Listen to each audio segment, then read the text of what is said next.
السلام عليكم ورحمة الله وبركاته. كم جرتن كبجمتوتا فجارتن هردتون برسا رما الحمد لله يعني نجا كوت نجا إنك خنجر الله كبجارا بكيرتن مرس نجا إذا دعوتوتن كيا فيديو راخنا كيساتي وانا سنبرسيسو نموني كاميران بلبلا كيساني دبا سنجلاته يرو سورة صورتن يرو فيديو توكو صورتن نموني كاميران كيسان سرتي سورة سنيف بريتشي سنيف الصور يمكن سرت فيديو توكو بريتشي سنيف الصور حالا كاميرا عجائبا داولودي برتني حالا بريدادان سورة ببريدا تصوروا عند سنيف كسمة فيديو ببريدا بفا عجائباتين تصوروا عند سنة نسمبرسيس Egaa daawwattoota kiyya warroon YouTube channel keenya faarotaatan baga nagaan dhuftan YouTube channel keenya subscribe godhachuun dagatanadha. Yeroo subscribe gootan barumsa asirratti dabarsinu guyyaan namni dura akka simbira ga'uuf mallattoo notification san click itti godhaadha achi booda all kajettu irratti kaayyadhaadha. Akkasuma barumsa keenya yoo isinitti tolee isin gammachiise viidiyoo keenya namni baay'een argee kan irraa fayyadamu like share waliif gochuun dagatanadha. Egaa gamunumaan hanga barumsa dabarsa hanga xumura viidiyoo keessatti na faana turan hordofaa isiniin jedha.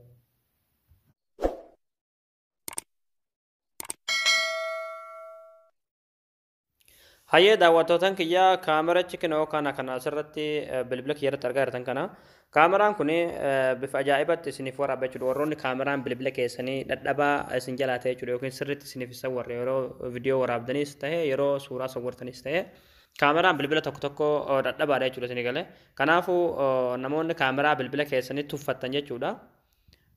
Kaameraa kana daawuloodii godhatanii bifa babbareedaadhaan suuraa babbareedaa ittiin sawwaruu dandeessanii akkasuma viidiyoo babbareedduu ittiin sawwaruu dandeessanii jechuudha.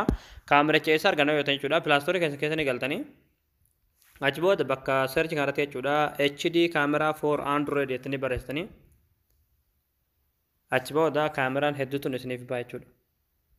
Yeroo haala kanaan kaameraan hedduun isiniif ba'e inni kinoo kana jechuudha HD kaameraa for Android kan jedhu kana ni buufattanii ani buufadhee waan qabuuf oopinuma irratti hundee isinitti agarsiisa. Yeroo buufatan isinis open irratti kilik gootaniiti seentanii jechuudha. Egaa yeroo irratti kilik gootan haala kanaan isinifidha halluu gootaniiti eeyyama kanataniifi ammallee halluu gootu.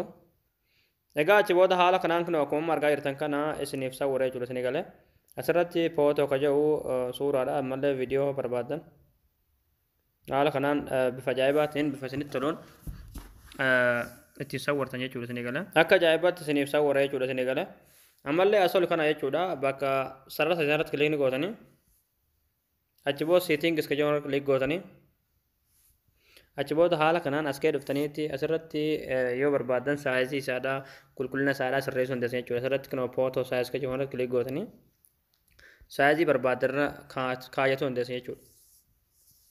Isin gala amma 16:9 kanarra haa kaa'uti. Ammallee viidiyoo isaadha jechuudha. Viidiyoo isaas kan irratti kan awwaalaa kanarra keessanii jechuudha. 1,080 kanarra keessanii bifa HD fuulii ta'een akkasiniif sawwaru jechuudha isinii galee. Ammallee as gaditti footoo saayizii irratti kilik gootanii saayizii isinitti tole keessaa filattanii irra kaa'atan jechuudha isinii galee. Ammallee asirratti viidiyoo saayizii kan irrattis 1,080 gootu. Akka full HD isiniif waraabu jechuudha isinii galee yookiin full HD isiniif sawwaru jechuudha. Suuraa ta'e viidiyoo ta'e. Egaa daawwattootaan kiyyaa haala kanaan kaameraa kana daawuloodii godhatanii bifa bareedaadhaan akka ajaa'ibaatti suuraa barbaadan yookiin viidiyoo barbaadan ittiin sawwaruu dandeessan jechuudha. Warroonni kaameraa bilbila keessanii isinitti hin tolin jechuudha yookiin kan sirriitti isiniif hin sawwarre jechuudha isinii galee. Kaameraan kun baay'ee tokko bareedaadha. Baay'ee tokko ammallee jaalatamaadha jechuudha. Nama miliyoona meeqatuun daawuloodii godhee itti fayyadamu ture jechuudha. Egaa daawwattootaan kiyyaa isin galee jettanii abdii qabaa. Barnoonni keenya kana irraa asirratti raawwataa barumsa dabalataa argachuudhaaf chaanaala keenyaaf haaraa taatan subscribe gootanii maatii keenya ta'uun dagatinaadha. Akkasumas viidiyoon keenya akka nama baay'ee bira ga'uuf like share waliif gochuun dagatinaadha. Barumsa biroo sana walitti deebinutti waan hordoftaniif galatooma.